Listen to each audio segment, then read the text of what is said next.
hallowed be thy name. Thy kingdom come, thy will be done in earth as it is in heaven. Give us this day our daily bread, and forgive us our debts as we forgive our debtors. Lead us not into temptation, but deliver us from evil.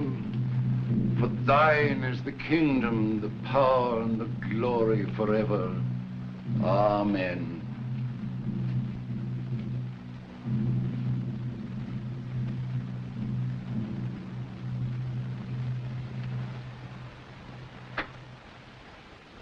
I'd like you to have my notes and records. Of all the newspapers, yours was the only one which was fair to me. Thanks, Doctor.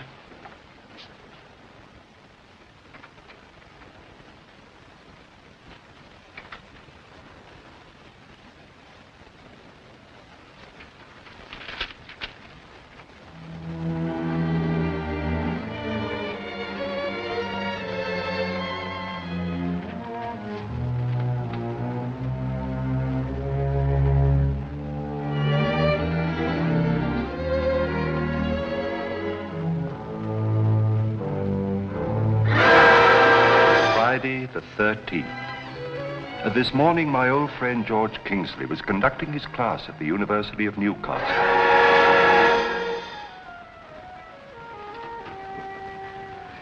And in 1547, Sir Joshua Peachtree wrote, "Thou who breakest glass will find fate can be, oh, most unkind.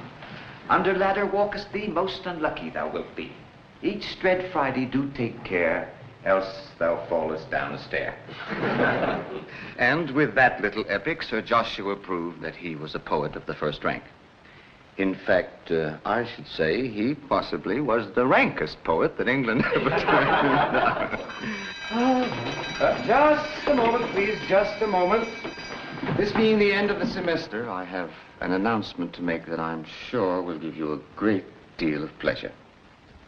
Although I myself am sorry to tell you that I may not be with you next term.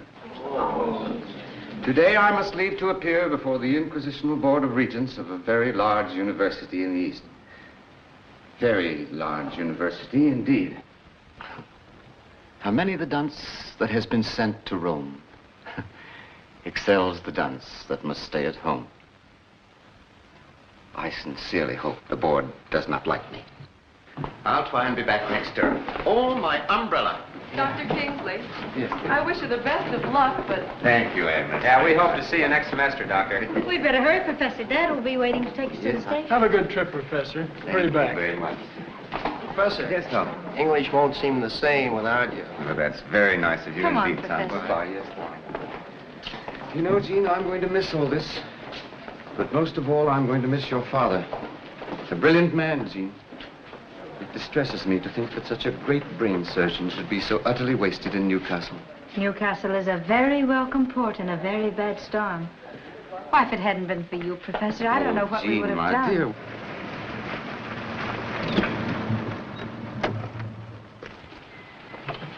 Well, Margaret, you don't know how sorry I am to see you and George leave. You've befriended Jean and me in so many ways since we came to live here. We're going to miss you too, Ernst. Thank you, Margaret. Here they are. Hello, darling. Hello, Margaret. Ernst, if I could only drive, I'd never impose on you like this. It's a pleasure, George. It's rather a mixed one, you know. We hate to see you go. Hello, Dad. Oh, I knew I'd forgotten something. As usual. What now? Ernst, would you mind stopping at the students' cleaning shop? My one and only hat is there. And a professor must have dignity when he goes to the city lessons.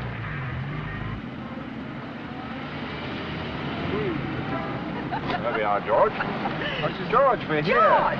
Oh. Hurry, or we'll miss the train. All right, Oh, Professor, don't let them sell you one of those fancy feathers. I won't, Jean, I won't. And George. George!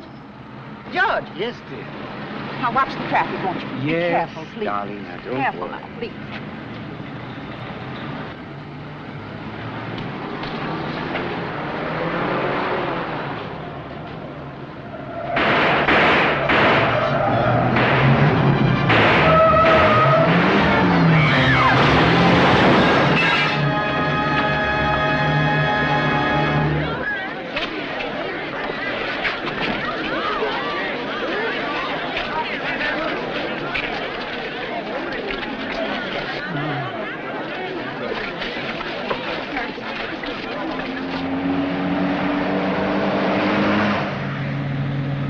Canon now belongs to the history of crime.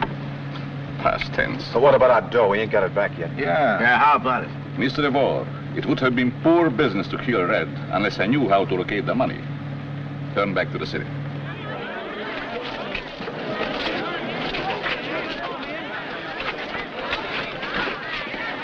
Ernst.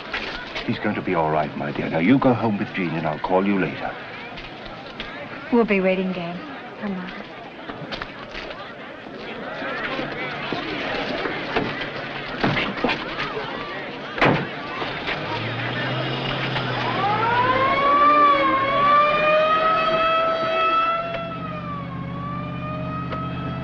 Ambulance, huh? Uh-huh. Some men were shooting at you. Who were they? Just a few of my pals. How bad am I hurt? A few minor cuts on the scalp, that's all. Any pain? No, not much. Who's the other customer? The man you ran down. He's dying. Softy, huh? Did those guys get away? Yes. And pull the bell cord of this bus. This is where I get off. I'm going rat killing. Hey, I'm tied down. What is this, a pinch?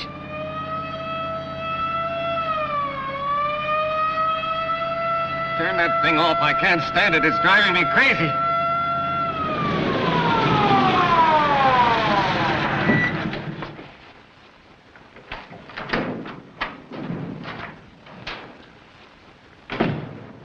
It's no use, Sovak. Kingsley has compound frontal and parietal fracture and severe concussion of the cerebrum. Just a matter of hours or minutes.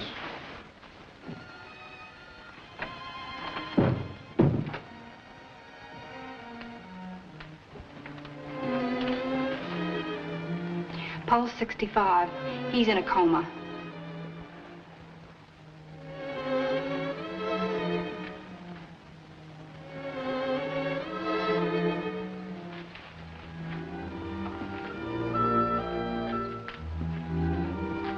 All right, nurse, you can go. I'll stay.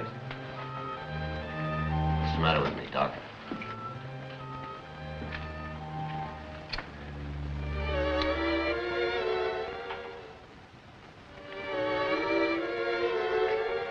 Thanks.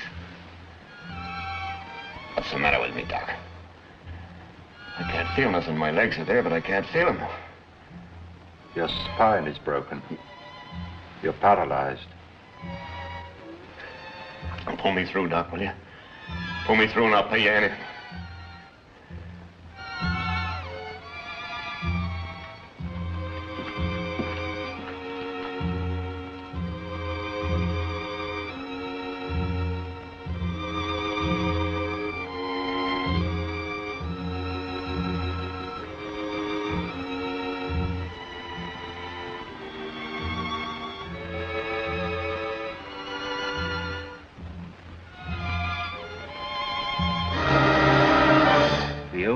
possible way to save George Kingsley's life is by a brain transplantation, an operation I performed successfully on animals. This is a dangerous and illegal operation, but a chance to make a great scientific discovery and perhaps save my friend's life.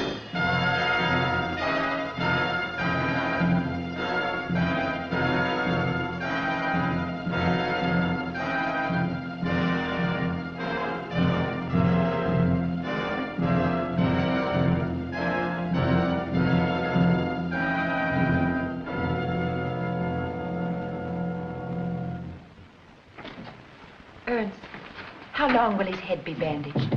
Oh, not long now. Dr. Sovak, Yes? 2 gentlemen want to see you. Who are they? They are detectives, I believe. I'll see them. Excuse me, please. I'll be right back, George. A miraculous recovery, Mrs. Kingsley. Amazing. It's Cannon, all right.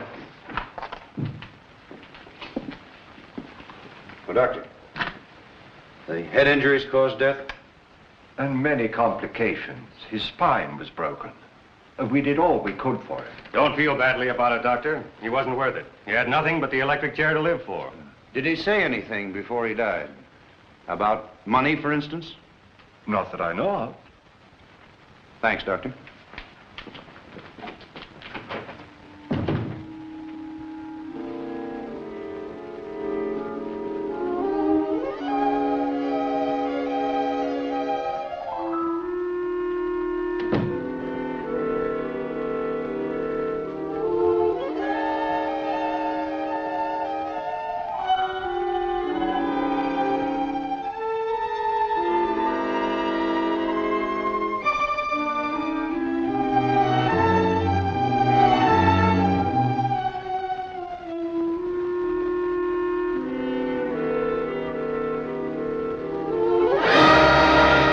$500,000. With that money, I could build my own laboratory and continue with my experiments.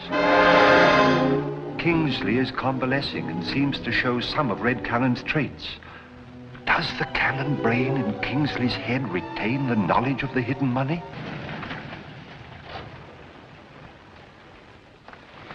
I've been waiting to see you, Ernst. I'm worried about George.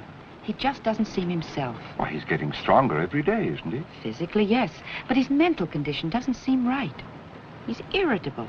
Flies into a rage for no reason at all. That isn't like George. No, it isn't. He has been acting strangely lately. I don't think I'd be too alarmed about it, though, if I were you. Well, I hope you're right. I think so. You're late today, Ernst. Come and sit down and talk to me. I'm feeling very low. Will you have some tea? No, thanks. The trouble with you is you're feeling too well. Too well? I used to think that a long period of convalescence would be like an ocean voyage. That I'd have a chance to read all the books I want to that I haven't time to ordinarily. But nothing seems to interest me. A boring period, convalescence. Yes, indeed it is. I'm afraid I've got to go to New York for a few days, George. You've got to? Yes, a little business for the hospital. Well, that's nice, I must say. What am I going to do for companionship? Well, why not come with me? Come with you? Oh, no, I couldn't do that. New York's too big, too noisy. I never have wanted to go there. And yet...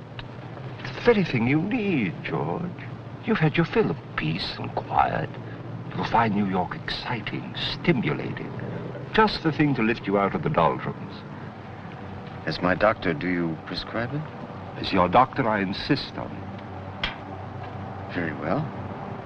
I'll tell Margaret to pack. Oh, no, George, let's go alone. Alone?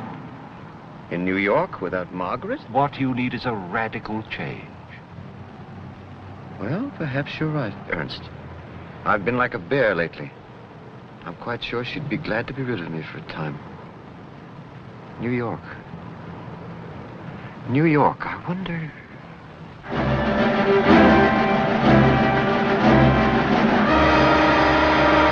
I'm taking Kingsley to Red's old environment. In fact, to the Midtown Hotel, which Cannon used as his hideout.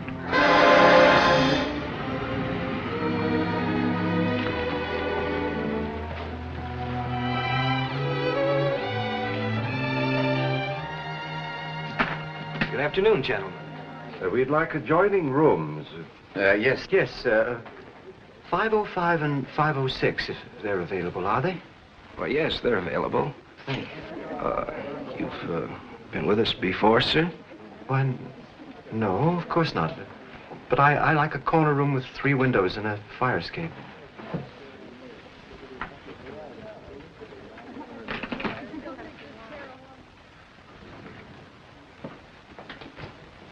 This way, gentlemen.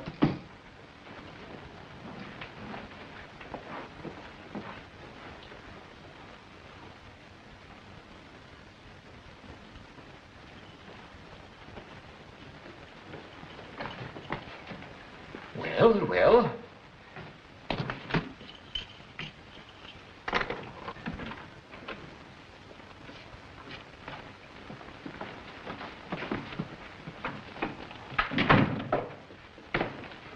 I'm in the next room, Ernst.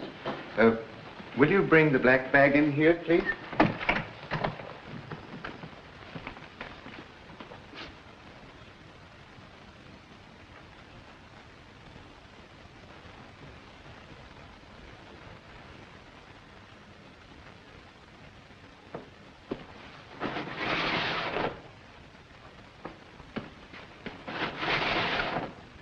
You sure picked a room with a history, Mr. Kingsley. Oh, really?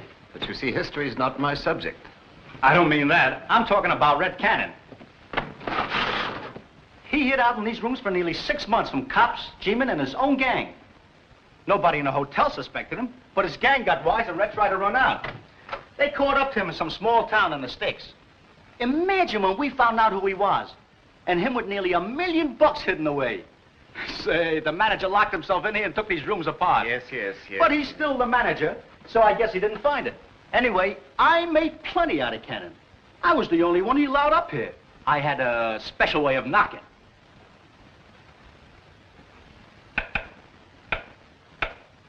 Yes, sir. That's it. Thanks.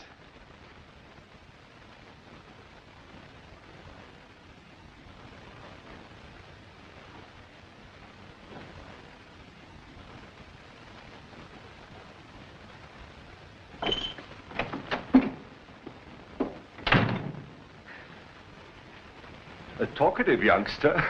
Babbles on like Tennyson's brook. Ernst, I'm going to freshen up a bit.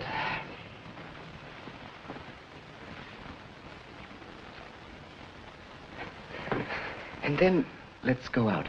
Let's do the town. You know what I mean. A good dinner and perhaps a bottle of wine. Splendid, George. I'll get changed and then we'll go. I chatter as I flow to join the brimming river. For men may come and men may go, but I go on forever.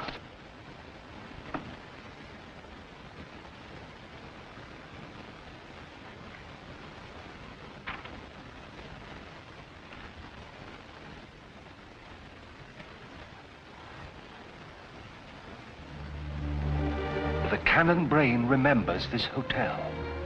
Will it also remember Red's friends? Miller, Kane, DeVore, and Marley. I'm taking Kingsley to the Club Royale where he'll see Sonny Rogers, Cannon's former sweetheart.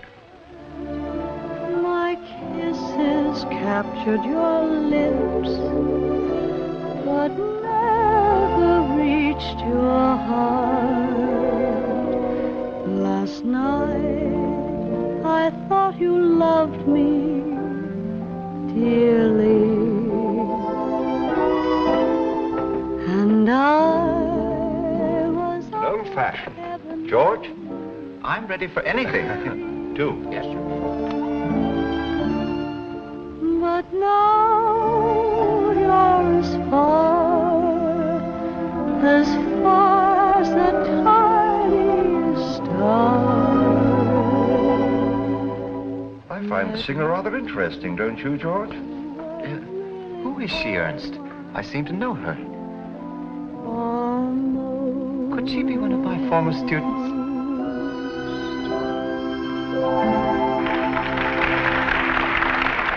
I really am surprised, George, that you're pretending to know the singer. Oh, come now, Ernst. I'm a college professor, not a college boy. All these people here on pleasure bent. And pleasure brings as surely in her train remorse and sorrow and vindictive pain, as William Cowper says.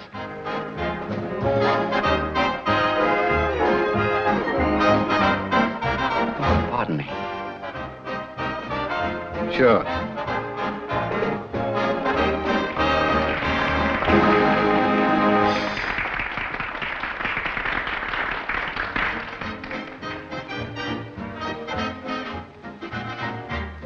Boy, what's wrong, George? My head, Ernst. That pain again. I can't stand it. We'll leave instantly.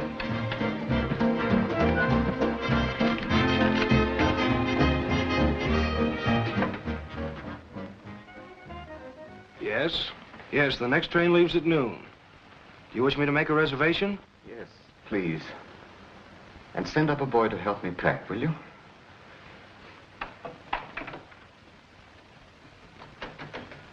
Well, good morning, George. You slept late. But my sleep doesn't seem to refresh me. Ernst, we're old enough friends that we don't have to deceive each other. Why do you say that? And tell me, what is the matter with me? My sleep only seems to tire me. And I'm haunted by the most horrible dreams. A perfectly normal reaction to the shock of your accident, George. Come in.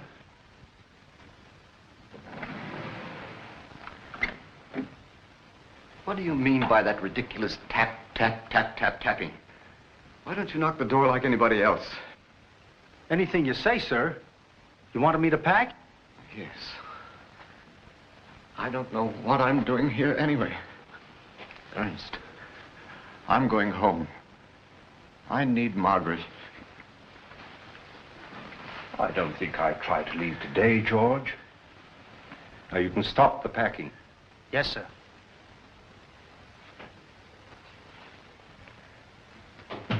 I don't think you're well enough to travel. Now, let's wait and see how you feel.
Been ill. Red? I remember that hick town. You're the doc, ain't you? Yes. Say, my back's better. You cured me? Yes. You're perfectly well now. Thanks, Doc. I won't forget it either. Midtown Hotel, huh?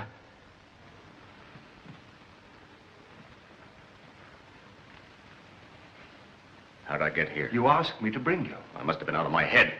Like every copper in town will be looking for me. I've got something to tell you, Red. Oh, yeah? What? You were smashed up in an accident, you remember? I had to operate to give you another body. You had to do what? What are you talking about?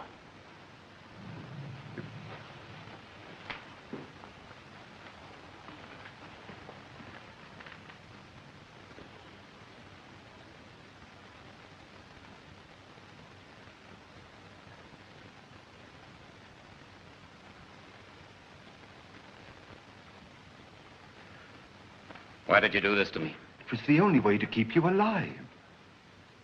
Oh.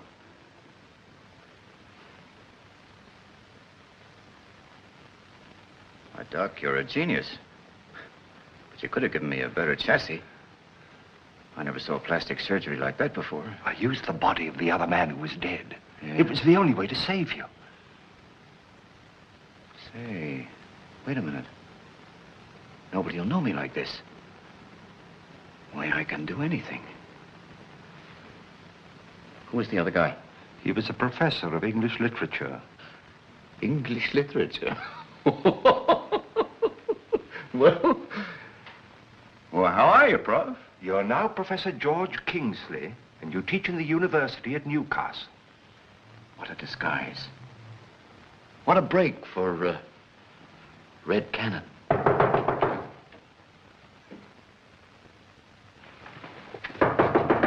Come in. Telegram, sir. Thank you. Hey, what is... Next time, you do as you're told.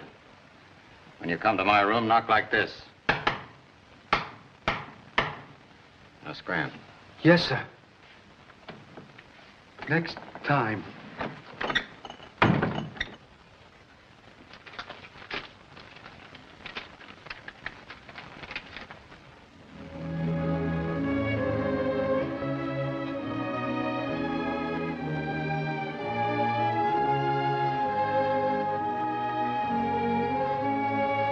Red, I think...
Good morning, sir. I'll take them. And, here's the morning paper, sir. Compliments of the house. Thank you. Say, you sure get around, mister. From the looks of those clothes last night, it would seem like you fell into a cement mixer. That'll be all. Yes, sir.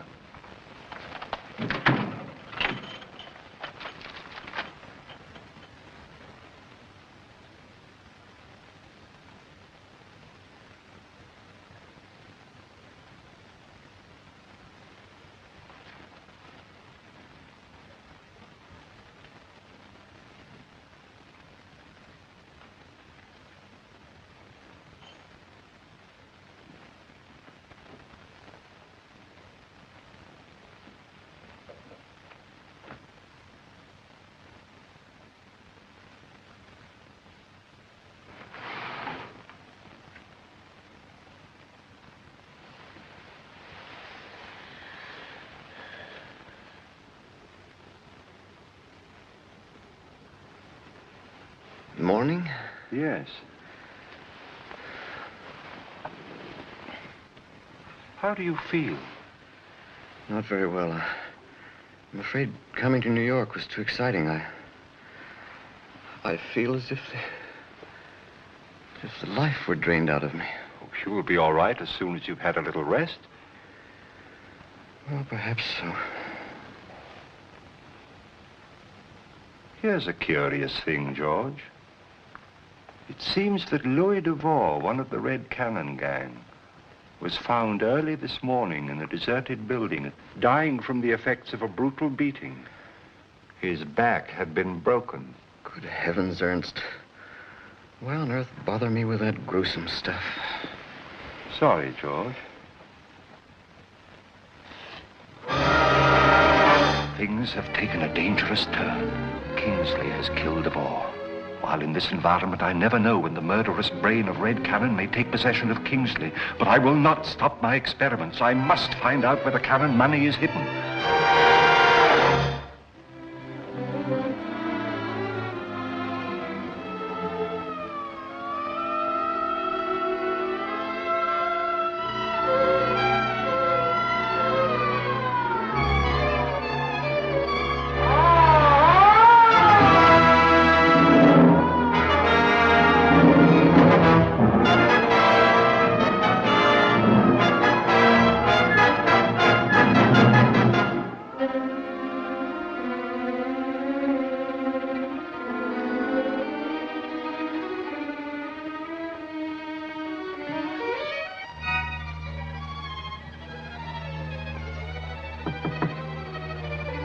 All ready, George?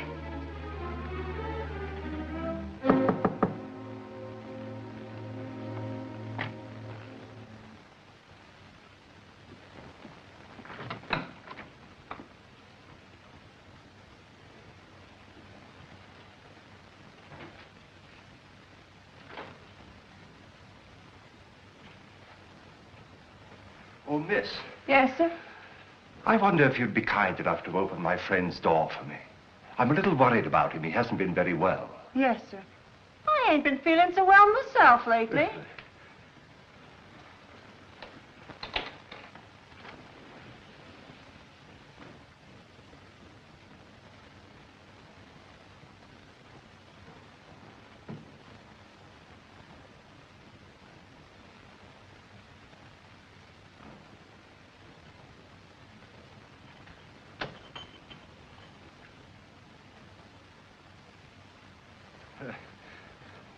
Evidently, my friend has gone out.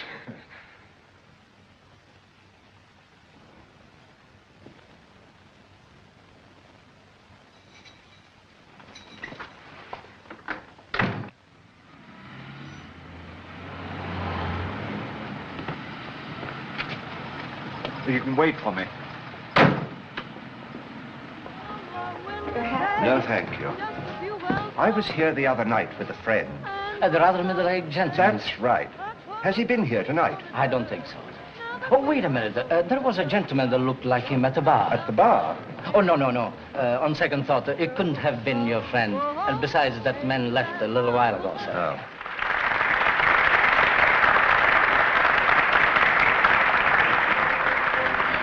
I don't think Sonny was pleased to see us. Why are we wasting time fooling around here?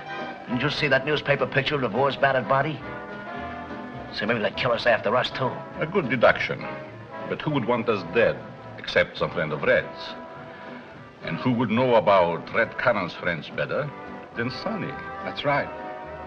Tell your nerve to stop doing nip-ups. Marnie will handle this. You will handle this, Kane. I've seen you trying to take Red's place here. Go on.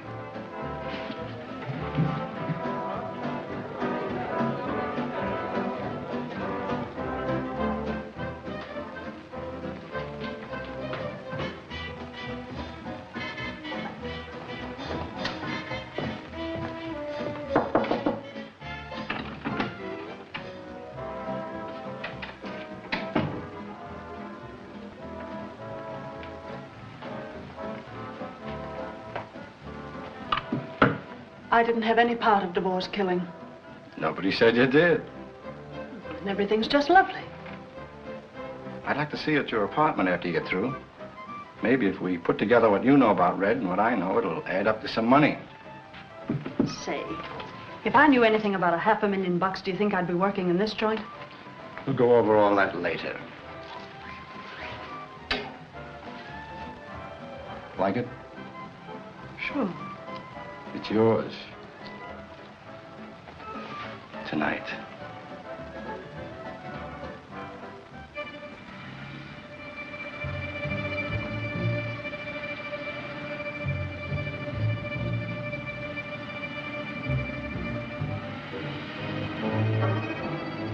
Hey, what is this? Get out of my car. What do you want? You ought not to have to think very hard after what happened to Devore. Who are you?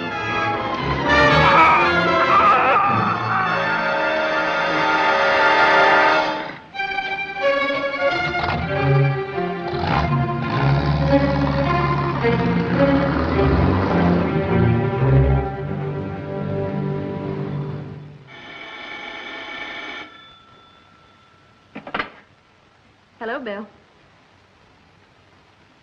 Who is it? Who was it sent you that money to get out of that trouble in Chicago? Red.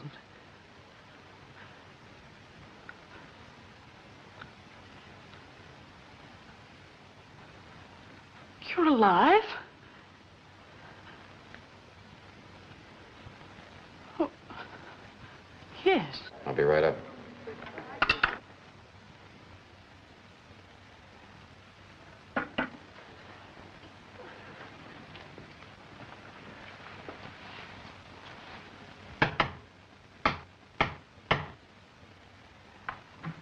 Red.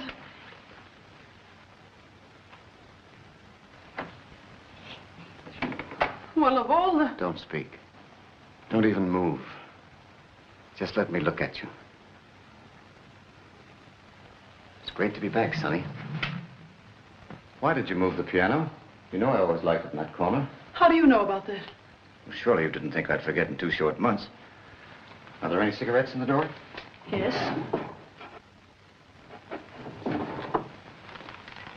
You look good, darling. Come on, let's have a drink.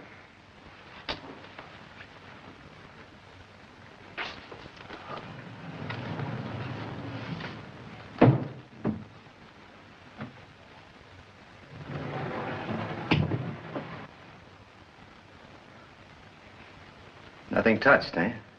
Good girl.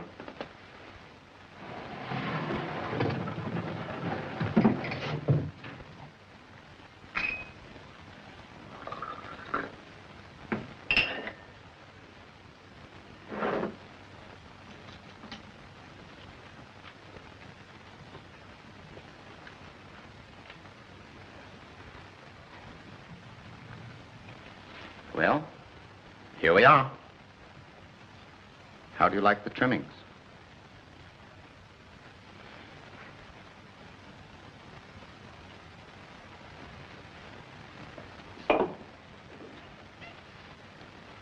Let me put it on.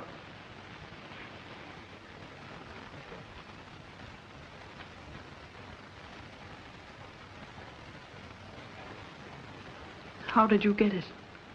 Just picked it up. Well, you don't seem very glad to see me. You're afraid. What are you afraid of? I'm not afraid. Red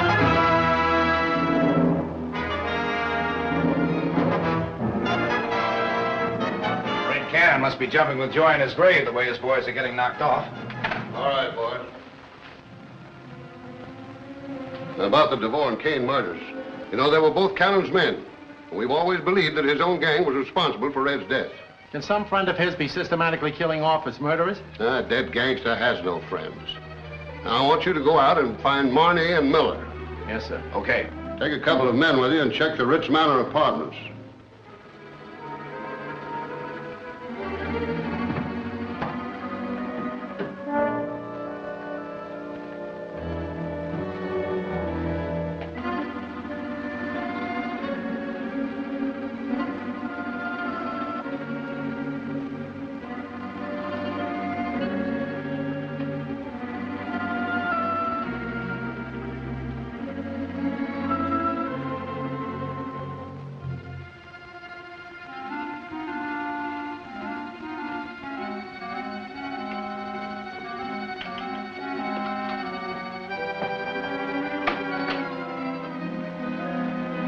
You're sure this is Marley's apartment?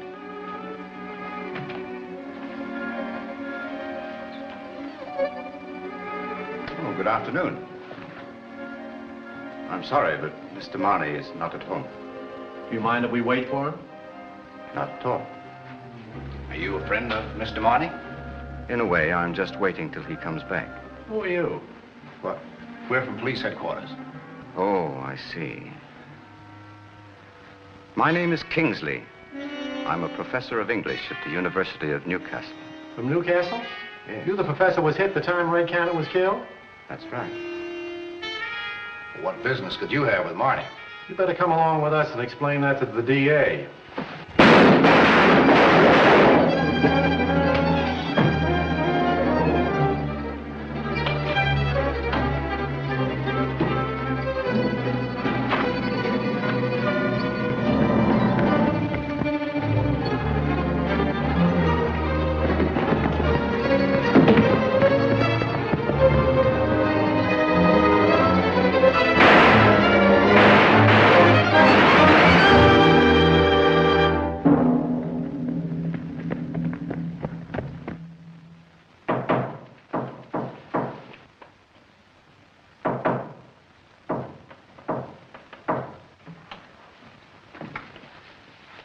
Good morning, Sonny. Marnie. What's the matter? Aren't we welcome?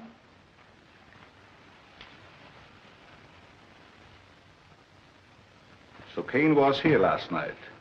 Well, I had a date with him, but he didn't show up. The police found his body this morning, strangled. Yeah, and his back was broken, just like Divorce. Well, I don't know anything about it. No, if Kane wasn't here, where did you get that watch? Well, I expected him, but somebody else came and gave me the watch. Who? He said he was Red Cannon. What did he drive up in? A hearse? Try again. And be a little more believable. Hey, Red was here. Look. Red always killed his cigarettes this way. Now, you've got to be alive to do that. Red's been dead since 2 months.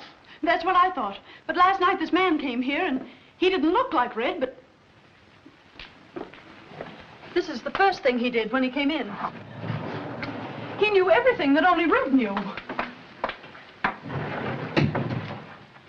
He even acted and talked like Red. Probably somebody Red coached carefully. Somebody from that hick town who got close to him before he died. If he knows so much, he may know where Red hid the money. That will be his payoff. He gets Red's money for killing all of us. Where does he live? I suppose you're going to say room 505 at the Midtown. Who left his matches here? Ask Devore. And Kane.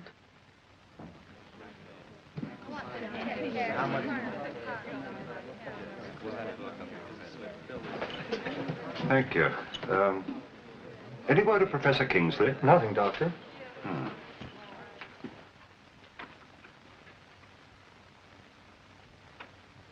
Dad.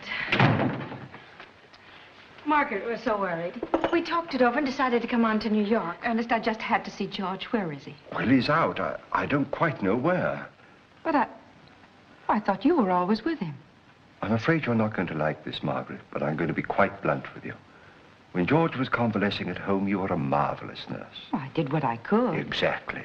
When he turned his head, you were there to adjust the pillow. If he reached for a glass of water, you were pouring it for him. Sorry, I couldn't have done more. But that was just the trouble. If you'd kept it up, you'd have been a permanent invalid. Well, why didn't you tell me? Oh, naturally, I didn't want to hurt your feelings. And fortunately, George himself rebelled in time.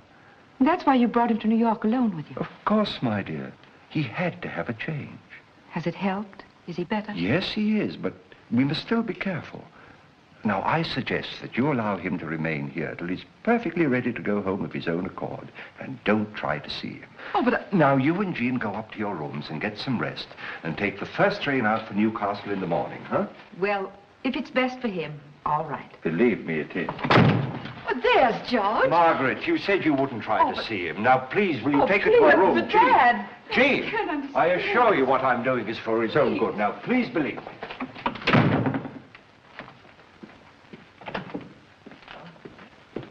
Who were the women? Never mind that. Why, what's happened to your shoulder? I got nicked. Who were those women?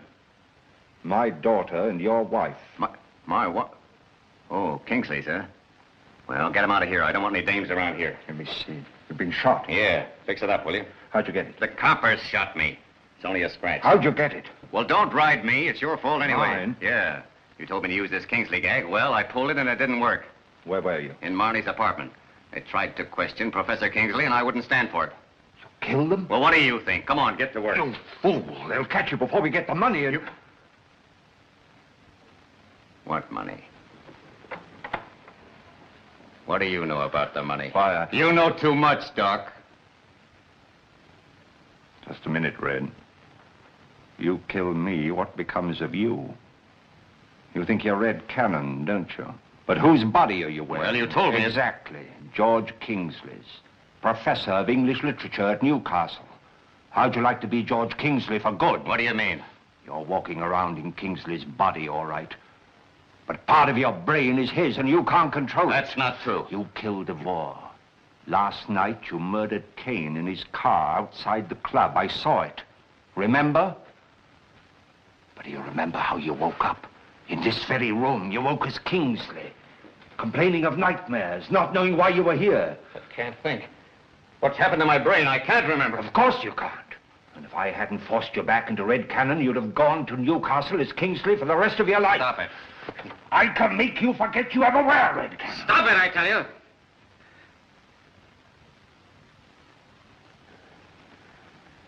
I'll cut you in on the dough. You'll get your share. From now on, you do exactly as I say. Okay, Doc.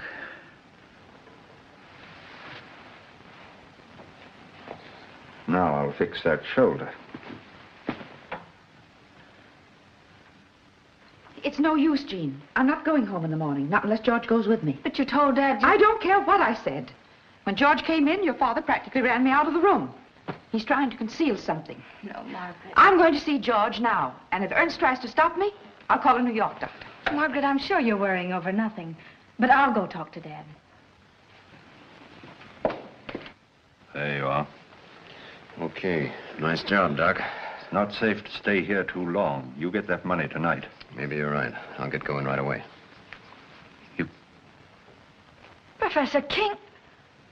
Dad. Jean. Dad. He didn't even know who I was. Oh, nonsense, Jean. And the way he looked. He was like Professor Kingsley, and yet... Dad, what is back of all this? Haven't you guessed? The operation I performed was a brain transplantation. Then his brain... Is partly the brain of Red Cannon. Dad. Your best friend.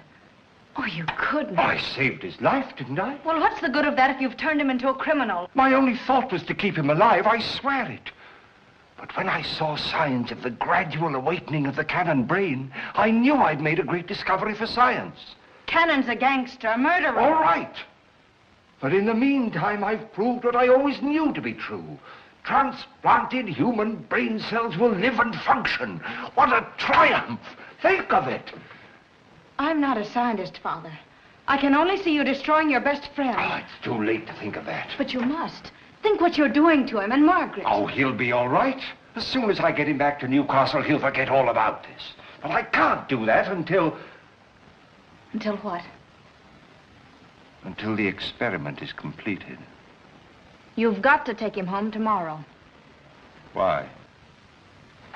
Because it's the only human thing to do. Margaret is suspicious. She threatens to call in a New York doctor, then the truth is bound to come out. Don't forget, Dad, you had no legal right to operate. It means prison. And every chance you might have had for a career in this country is lost.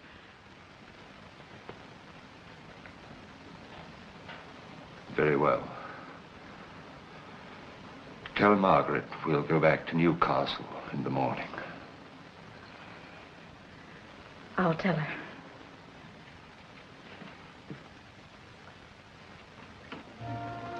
Gang killer slays 2 detectives. You'd think the police would catch that killer by now. A guy like that must be a lunatic. If I got one look at him, I could tell his type. Same, sir.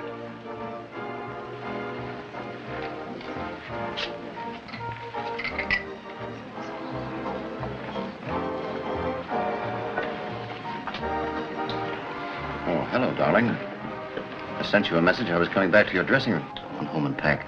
Pack? Where are we going? South America, for a starter. Have we money enough? All the money in the world. Understand? All the money in the world.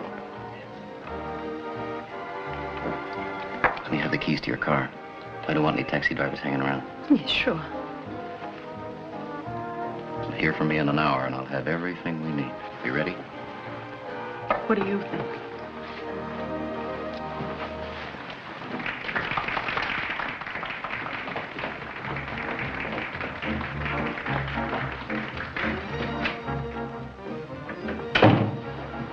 He wants me to run away with him.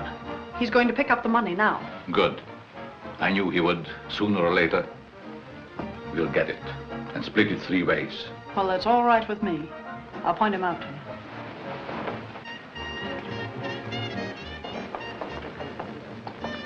you. There he is at the bar, just getting up.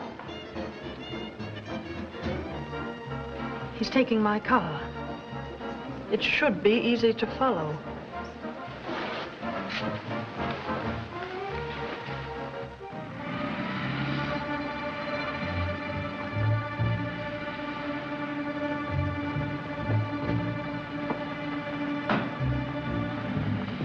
How do you figure this guy?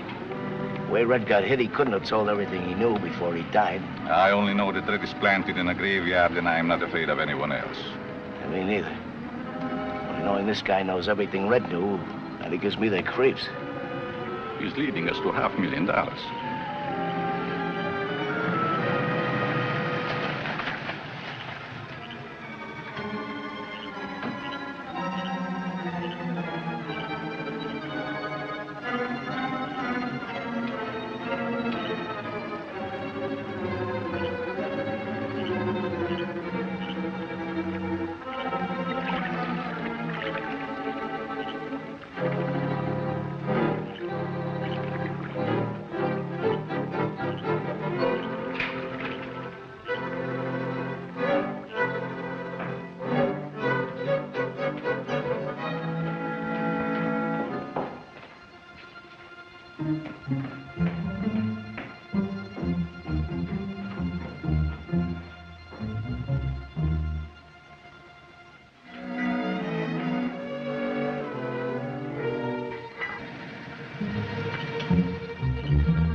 We'll take that box. Go ahead and shoot if you want to dive 200 feet for it. The money is what we want. Hand it over, and we'll give you a break. Okay. Come and get it. Keep him covered.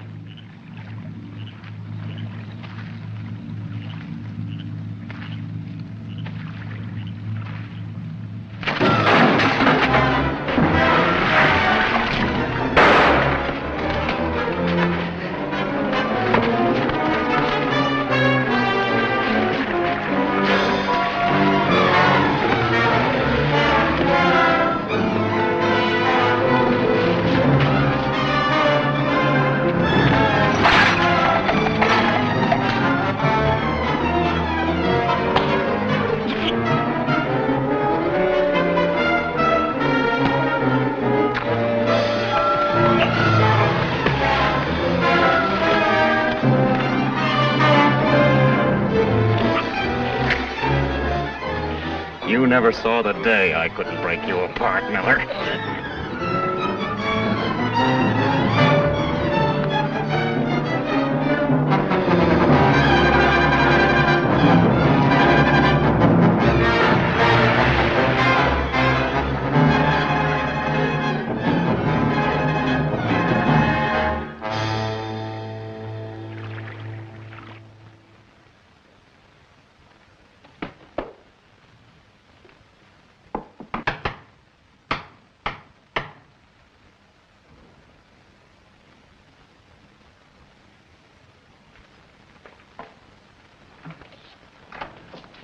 happened? Where's Miller? Get me something to open this. Hurry.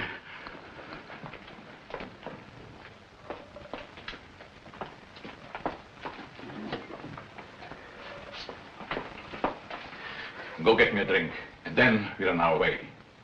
Sonny, the split on this now is 2 ways.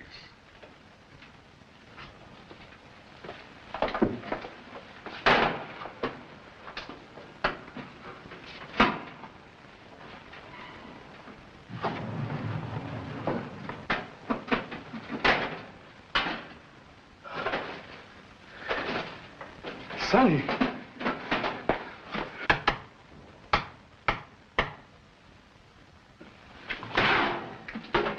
Get in there.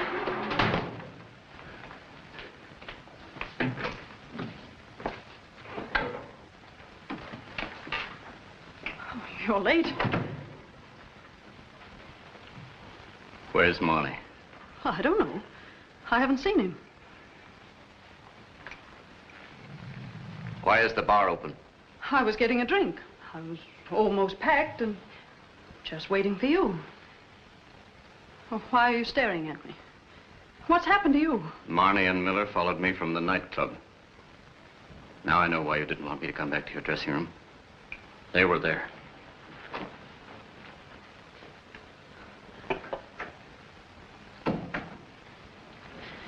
Red, what are you looking for? Don't you believe me? I haven't seen Marnie for 6 months.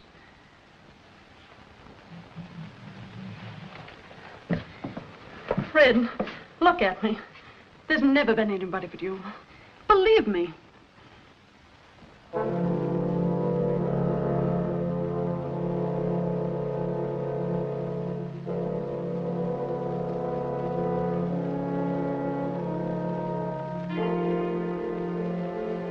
What were you saying?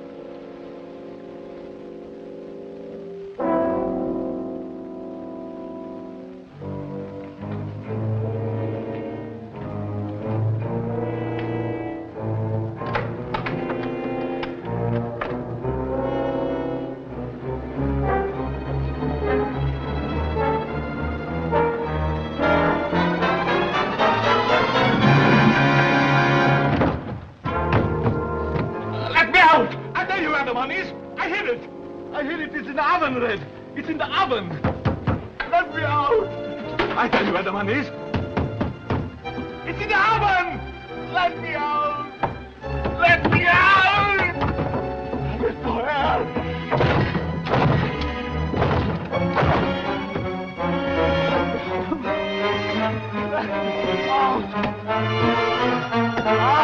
Please don't.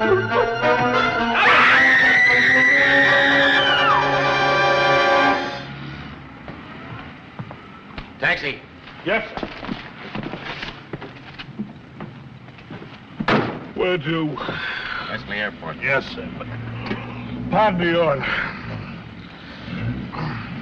hack driver that works all night shouldn't have kids. All night you work your heart out for the little woman and the little darling. All day long while you're trying to snatch 40 winks, the old lady slams the doors. The kids chase each other in and out of the room. One kid jumps up on the bed, hops on your stomach.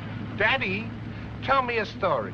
Tell me a funny story. I knock him out of the bed. He screams. The old lady calls me a tramp. Home sweet home. I'll kill him. Shut up. I don't like gappy taxi drivers.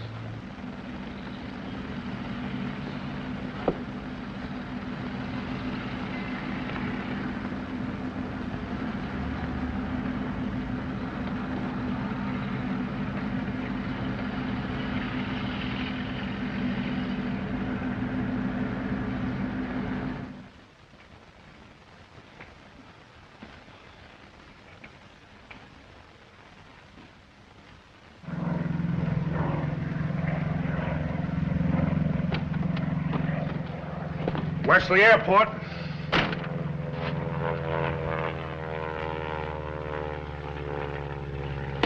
Wesley Airport. What? Wesley Airport. Drive me to the Midtown Hotel. Midtown Hotel. It's a crazy business, but it's a living.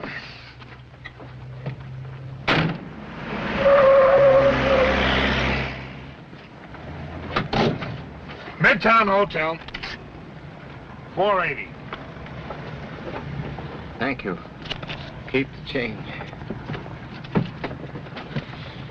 Hey, you forgot your box.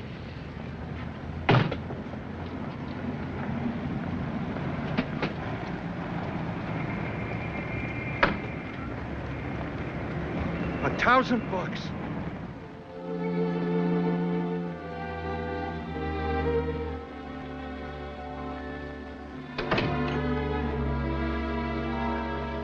George. Ernst, something's happened to my mind. I found myself in a taxi, and I don't know how I got there.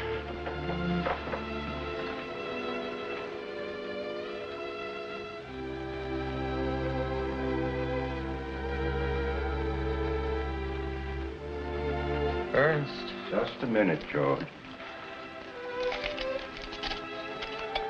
You know, Margaret and Jean are here. Margaret? Here? Yes. Now, drink this.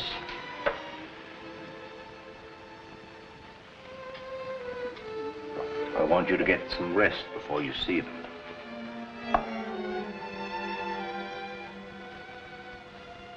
Now, don't worry about a thing. Tomorrow, everything will be all right.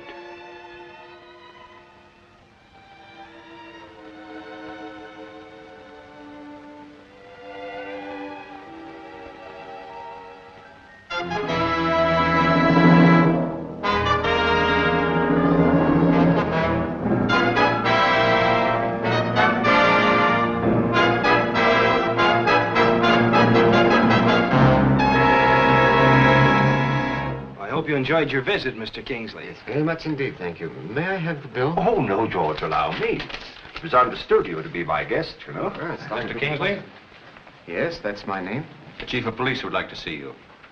Oh, really? But I don't even know him. We'll introduce you. What can the chief of police possibly want? Well, there can't be any charge against Professor Kingsley, surely. The chief will explain all that. Who are you? I'm his doctor. He's just recovering from an extremely serious illness. Come along. I'd like to go, too, if you don't mind. All right.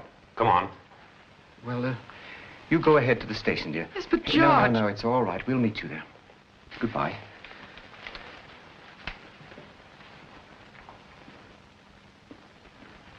This is Mr. Kingsley, Chief, and his doctor. Sit down, gentlemen. Oh, thank you very much. The cab driver tried to change this at the bank. Circumstances are so unusual, we're holding him for investigation. $1,000? Look, Ernst, $1,000 bill. They really exist. The cab driver said you gave him that for a tip. The cab drivers? Well, that's a kingly gesture. I'm sure you honor me, but $1,000, why, that's almost 6 months' salary. Bring the driver in. What's your occupation, Mr. Kingsley? I'm a professor of English literature. And I might add, a very underpaid professor. Come on, I gotta get out of here. I tell you, I gotta get out of here. In there. My wife, she won't like having me staying in jail. Is this the man that gave you that $1,000 bill? How do you do? Him? Does he look like a grand note to you? The guy I was talking about was a gangster who pushed me in the face. Can you imagine him pushing me in the face? Oh, no. That's all, Mr. Kingsley. Sorry to have inconvenienced you. Thanks for coming in. Thank you. We've barely time to catch the train, George. Yes. Back in Newcastle, the Red Cannon brain has become completely dormant. Kingsley has returned to his classroom. And now I can actually bring to a realization my plans for a great laboratory and give the world the benefit of my scientific knowledge. Thus, you see, the Elizabethan novel was a minor passing form and fed the drama of the period, which, I might add, devoured it avidly. I'm going to let you go a little early this afternoon. Early, but not immediately. And I'm quite sure you'll all be glad to hear that tomorrow we're going to have a quiz on the past 2 weeks' work. I must apologize for not giving you your full hour this afternoon, but my closest friend, Dr. Sovak, is leaving Newcastle.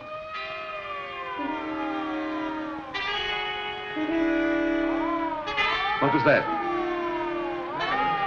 What is it? What's that noise? What is it? Why don't you answer me?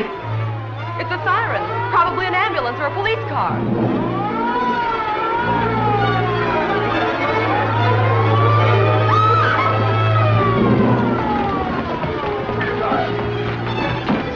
Come on, maybe we can help you. What can we do?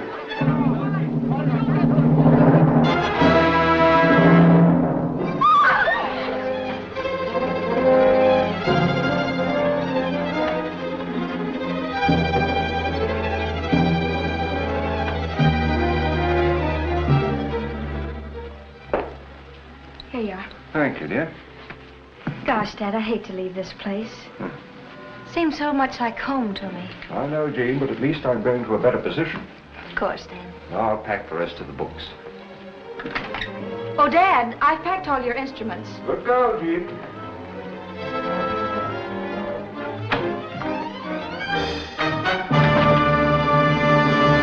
Why, Where is he? Where's the doc? I want my dough. Where is it? You know where it is. You're sneaking away with it. What do you yes, mean? you do. Tell me where it is. Dad! Stop it. Red!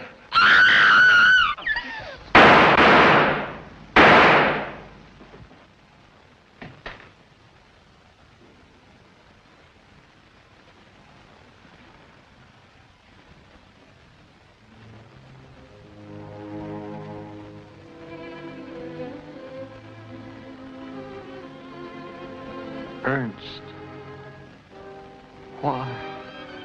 Why did you do it? Why, Ernst?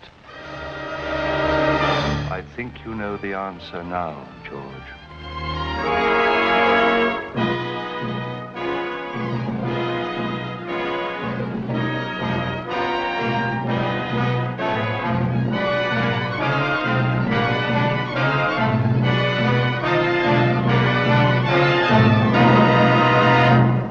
I pronounce this man dead.